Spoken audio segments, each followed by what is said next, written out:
Hey everyone, welcome to Caregiver School, a webinar series. This is a program to help you navigate your caregiving journey. Now, these webinars are in addition to the information that's covered in Caregiver School. So you got to think of Caregiver School as the textbook to this webinar.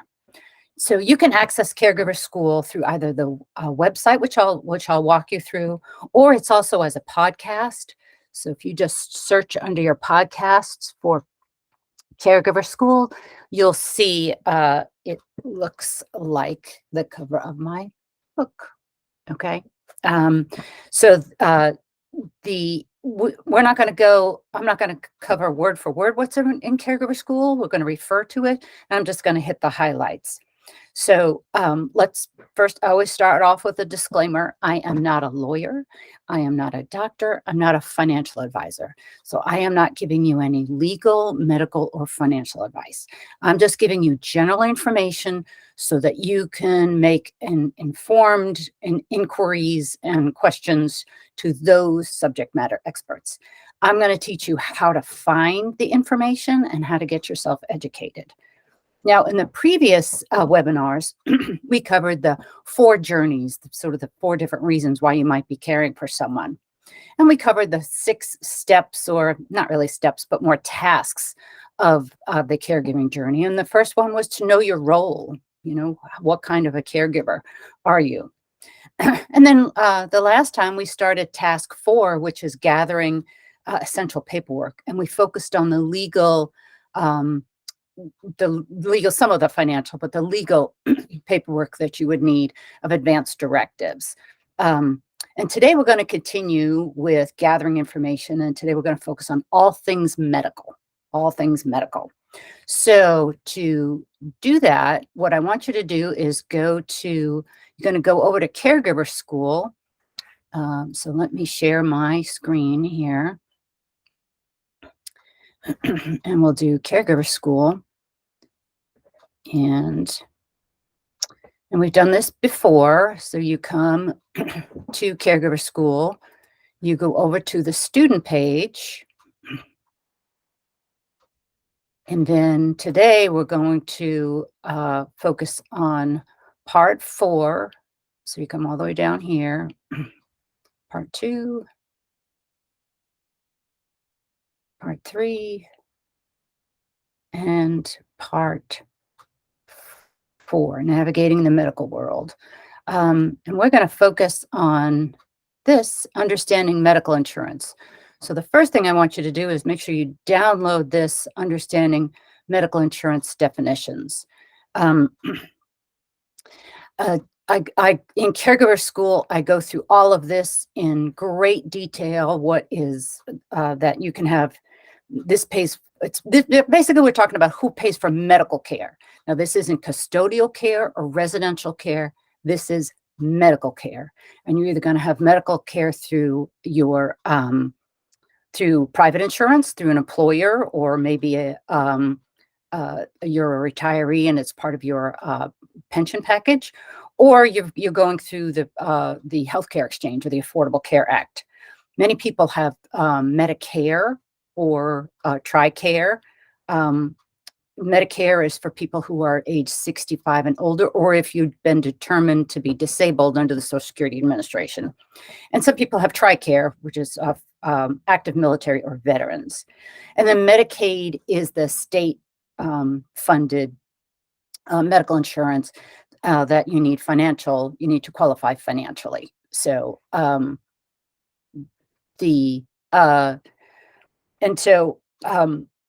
this worksheet goes through all of the different definitions of what Medicare is. I'm not going to go into all the options for Medicare, the supplemental plans, the Advantage plans. If you're inundated with open enrollment, we're going to talk about that in a minute. But I want you to come here to get educated on the medical insurance. But let's talk about Medicare and open enrollment. So open enrollment, basically, once you have Medicare, you're on Medicare. And open enrollment is a way to add some supplemental coverage to get to purchase or sign up for insurance benefits that traditional or original Medicare doesn't cover, like prescription drugs. And there are, again, through caregiver school, listen to this lesson. I go into real detail about the difference between a supplemental plan and or a Medigap plan and an Advantage plan, all that. And if you really, AARP has a great Medicare Made Easy guidelines. These are Medicare Made Easy, and they walk you through absolutely everything. If you're a Medicare recipient, you might receive this in the mail, which is the Medicare guidebook, and explains everything. But let me show you how you can find this information all by yourself. Under this in the definitions, you can come to here where it says Medicare.gov. This is where you get information. Healthcare.gov is for the Affordable Care Act, or the Public Health Care Exchange, if you're not old enough to receive Medicare.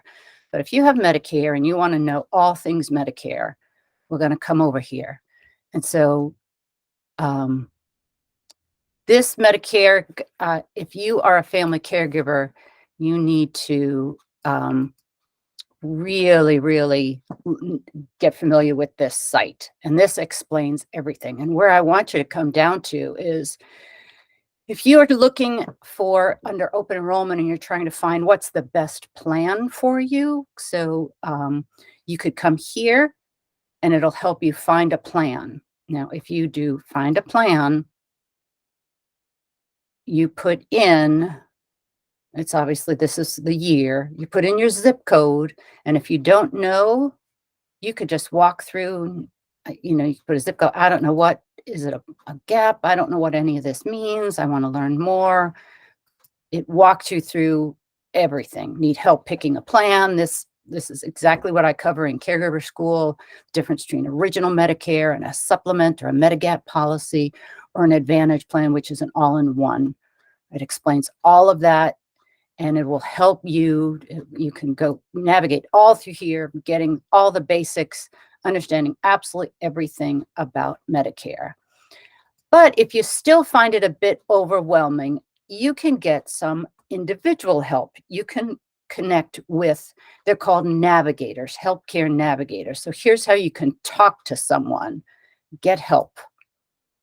So you can call Medicare yourself and start a live chat, or you can get free health insurance counseling, okay? And you get personalized help, and they're called healthcare navigators. And every state handles this differently, but if you come here, and again, this is the State Insurance Assistance Program. So this is and every state has its own SHIP program. And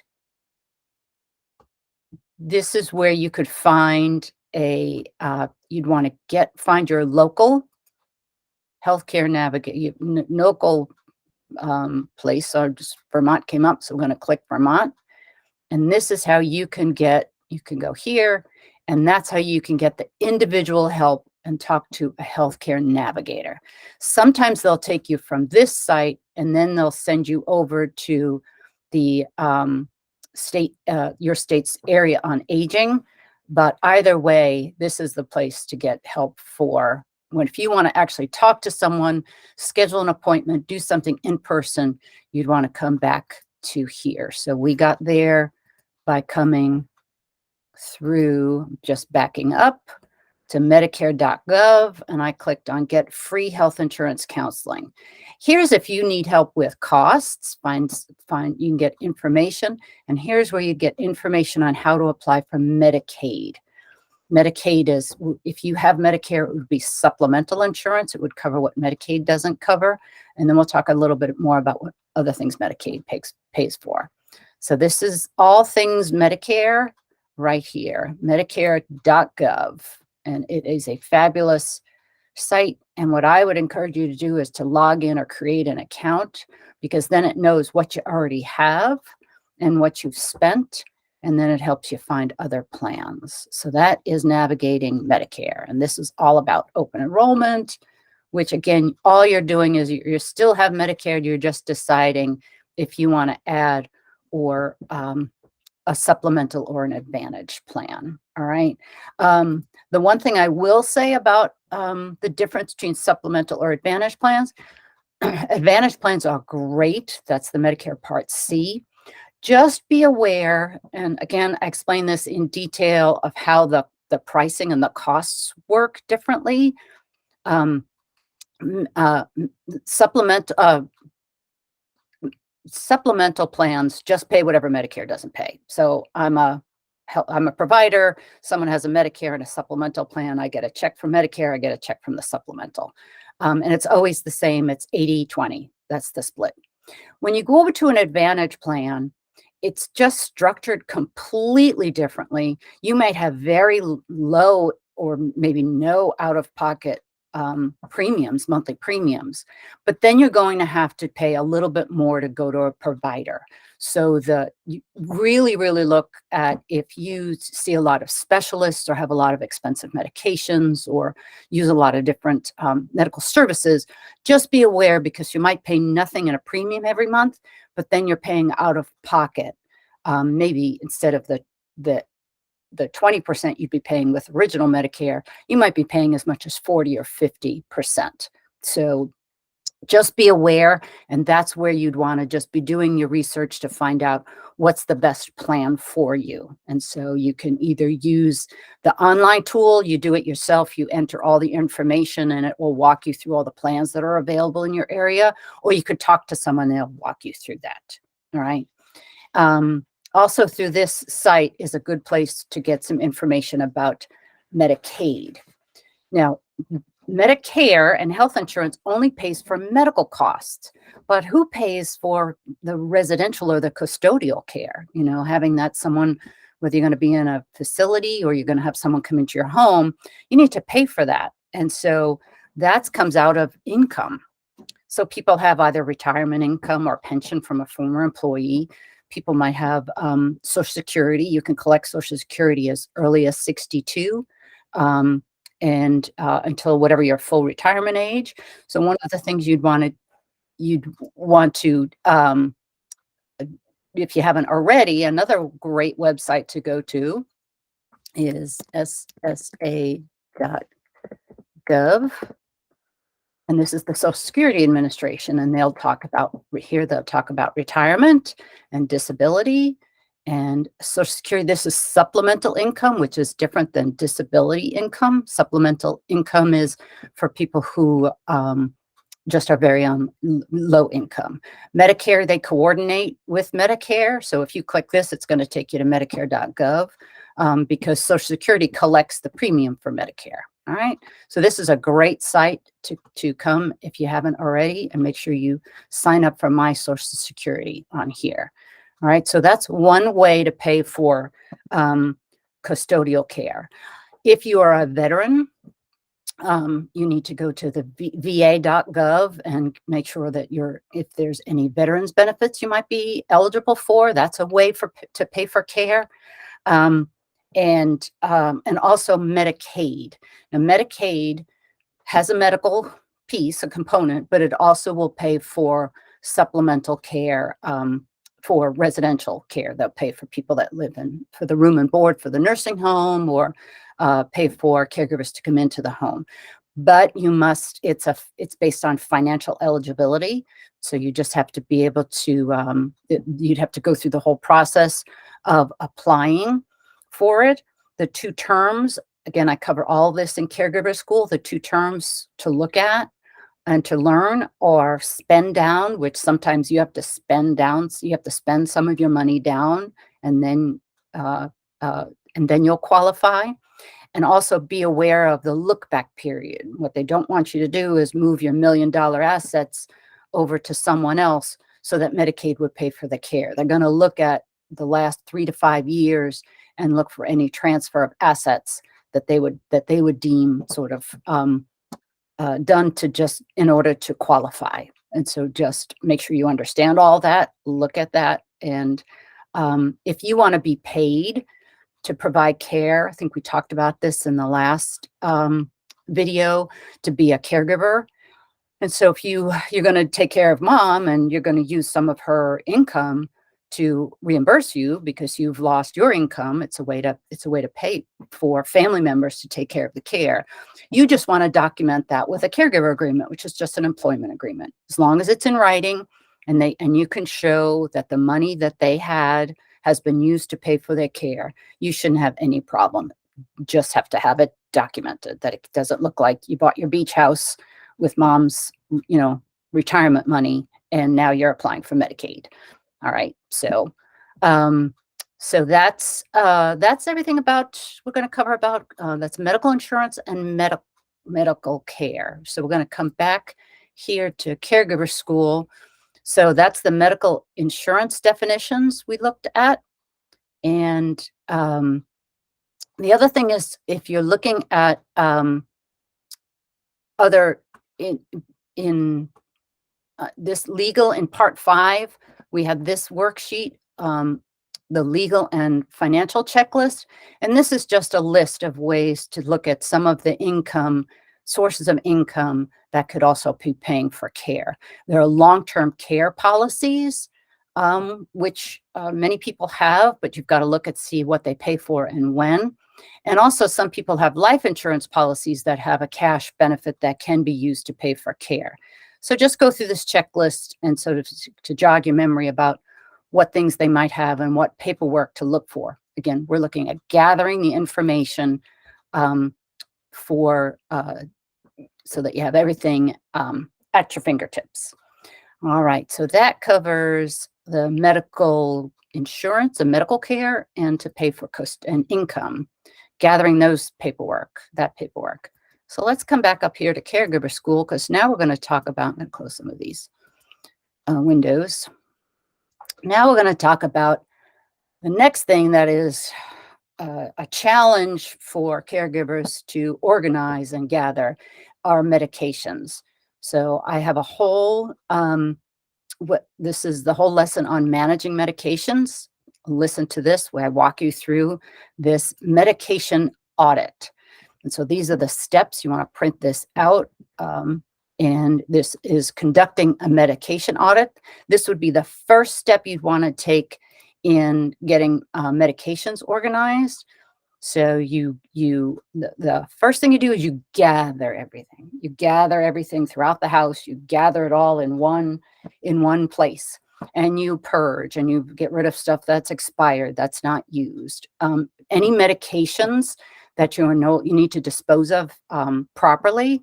What you want to do is some of the larger health insurance pharmacy chains will have boxes that you can drop off old medications. And so it just needs to be disposed of properly, just so that it doesn't go into the groundwater system and all that kind of stuff.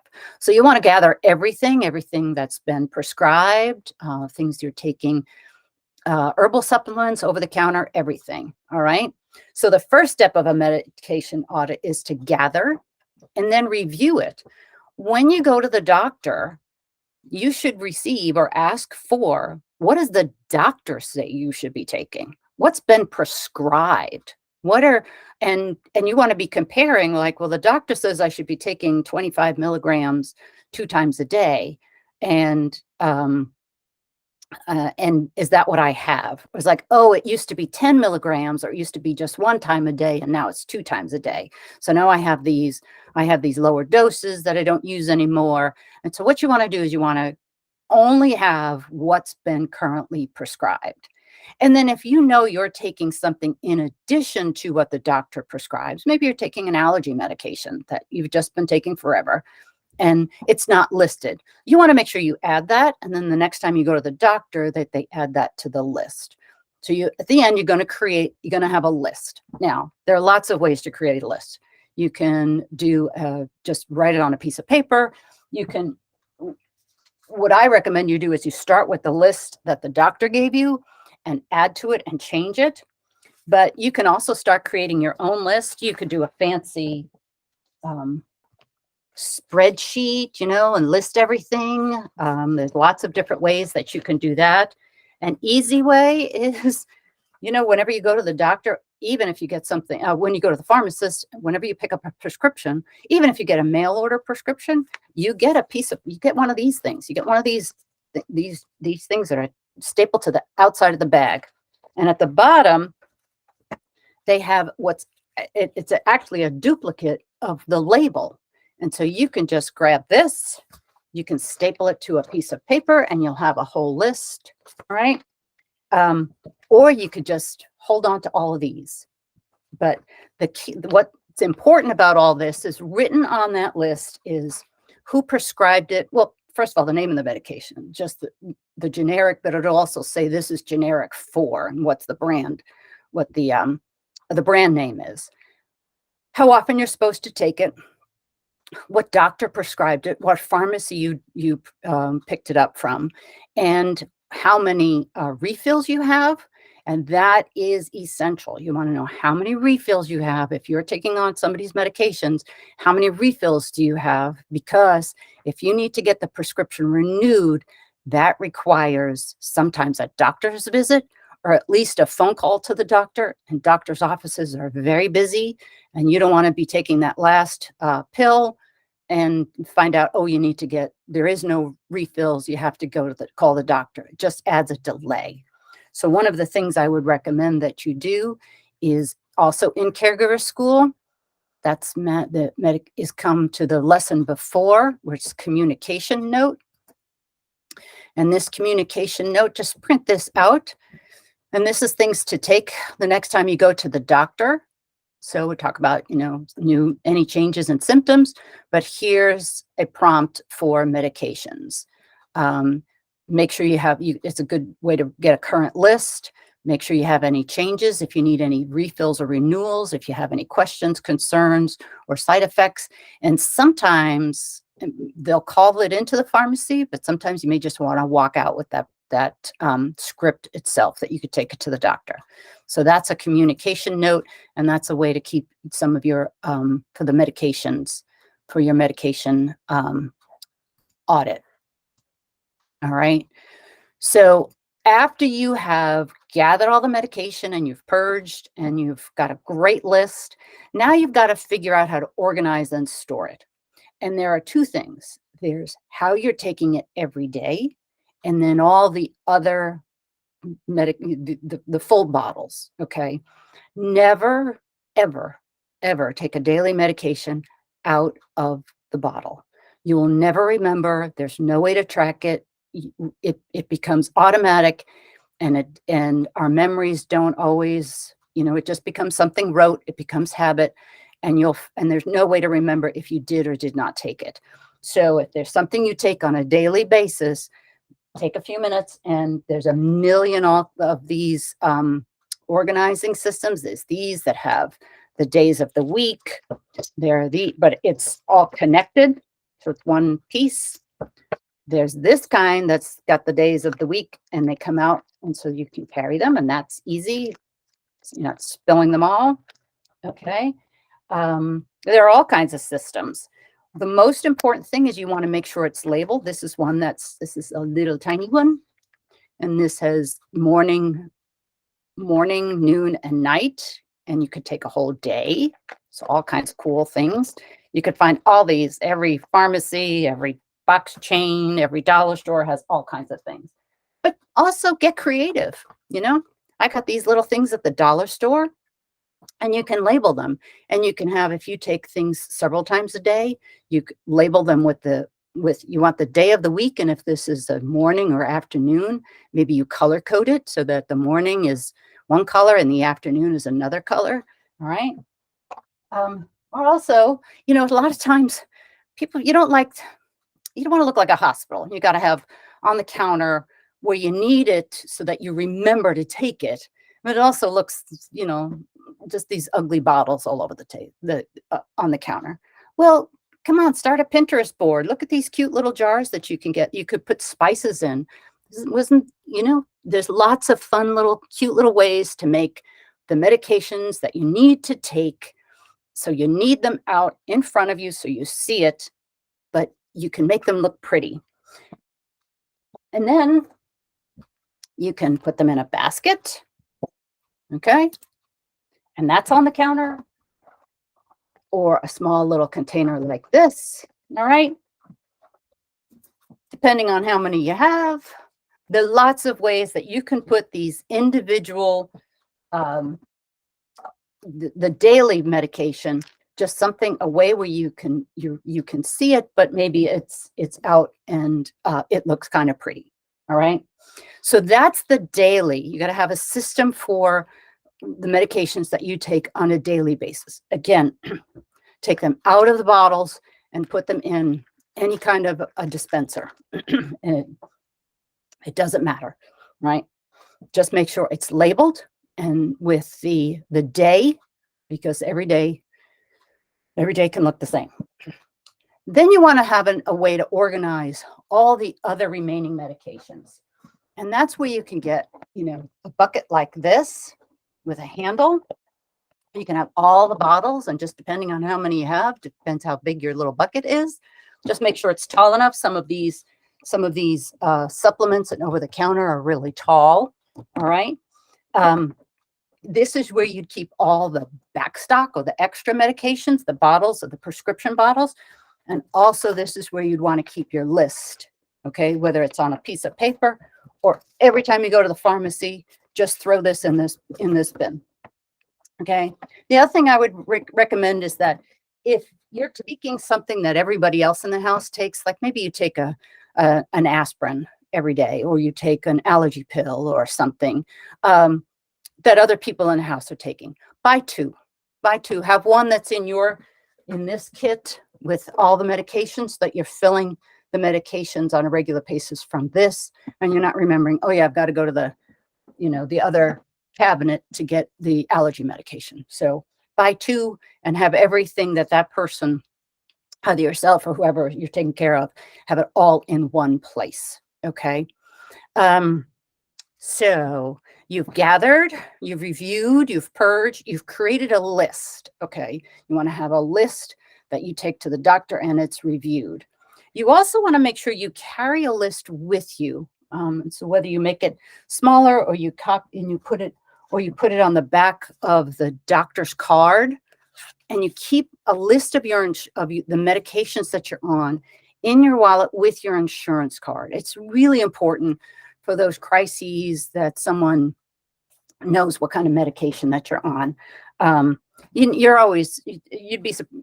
be surprised when they ask what kind of medications that you're on, to be able to have that list. All right. So you'll have a list. You'll have a big list that you'll keep with all your medications. You'll have a little one that you'll take with you. You're going to organize and store the things you take daily. Just figure out what a cool little system that works for you, and all the extra. And then you need to have a system for getting any refills or renewals. So if you use pharmacy chains sometimes, or mail order, they will prompt you with, oh, it's time to refill, and they'll send it to you automatically. But use that communication note that we talked about here to make a list of when you have to get refills, when they have to do the renewal of the prescription, because that many times you need to at least call the doctor, if not actually go to the doctor. All right.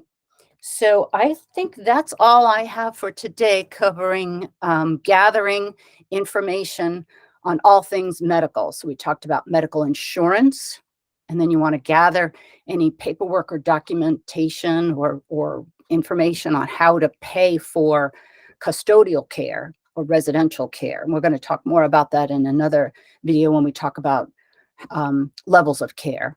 And but you want to know all those income sources. But again, this is task 4, or gathering information.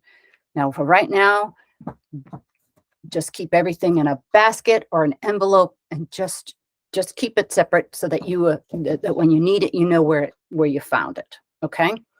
So I think that's all I have. So until next time, I want you to take care of yourself and know that there is help for the journey. Thanks. Bye.